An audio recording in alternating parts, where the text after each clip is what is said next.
Finally tonight, the much-talked-about movie Detroit opens locally this weekend. The film premiered before an invitation-only audience at the Fox Theater this week.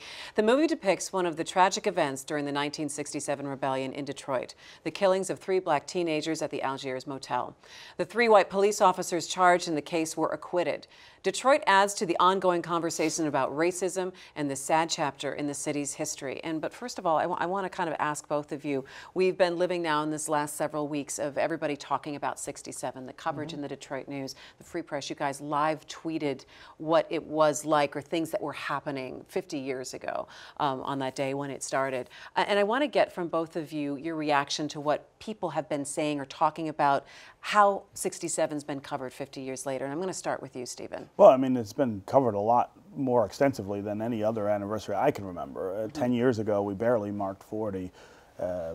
20 years ago at 30, I don't remember much of. Actually, I actually was working at Channel 7 at the time, and I produced a 10-part series on the 30th anniversary. See? So yeah, you were on it. You should have drugged that out. Well, you know, actually, I wasn't on camera at the time. I was a producer, so you had all these other Channel 7 anchors doing it. But yeah, go ahead. I mean, I feel like there's some progress to note here in terms of the kinds of conversations we're able to have about what happened.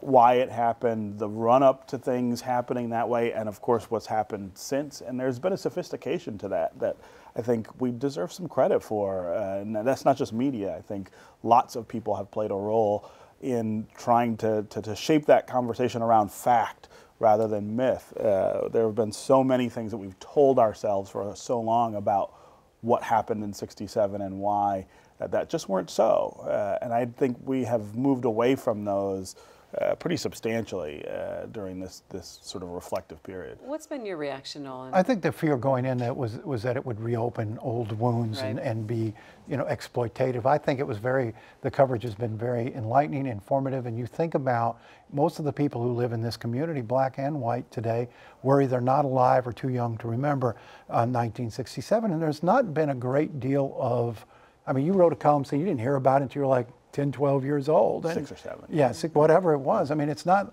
you know, it's not been sort of part of our discussion, and you know, maybe that's good, but this was a seminal event in this region's history, not just Detroit, but Detroit and the suburbs. I mean, this was you look at this coverage and the old front pages now and the personal accounts from people, this was much a war as anything else right here in our community. And this was not, you know, a night or two of bottles thrown and windows broken like we've seen in recent years, you know, with some of the rioting. This was a full-scale, you know, revolt in this city, and I think it's good to be reminded of that and to look at the causes of that, and it sort of helps explain where we are today in the city. People look around the city and say, "Oh gosh, what happened to all these, you know, these neighborhoods and all these? Why are we have all these vacant places?" Well, you know, that's one reason, and you know, it's good history. It's always useful to know history, and I thought this was done well.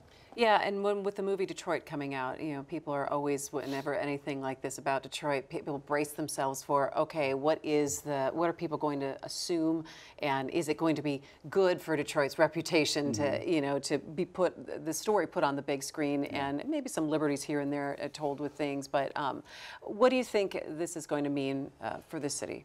Well, I mean, this is I have not seen it, although I did do some early research work for the filmmakers.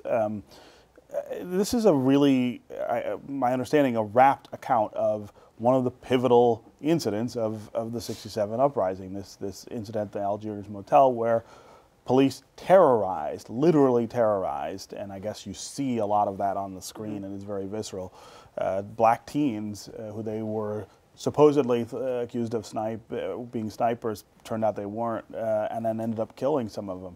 I hear it as a harrowing experience to watch, and I sort of worry about that. I don't like movies that are that graphic, but you know, this was real quick, Nolan. Yeah, I mean, this was as you said, a horrible event, as horrible as many of the things that happened down south, Emmett Till and what have you. These people were murdered. These young men were murdered, and yet we haven't really talked about it or you know, sort of marked it much over the last 50 years in this community. Yeah. Those families gonna never got even an apology from Right. And it will be interesting to see how a national audience reacts to that. All right, gentlemen, it's always good to see you, and that's going to do it for my week. Thanks so much for joining us. We'll see you back here next Thursday. Take care.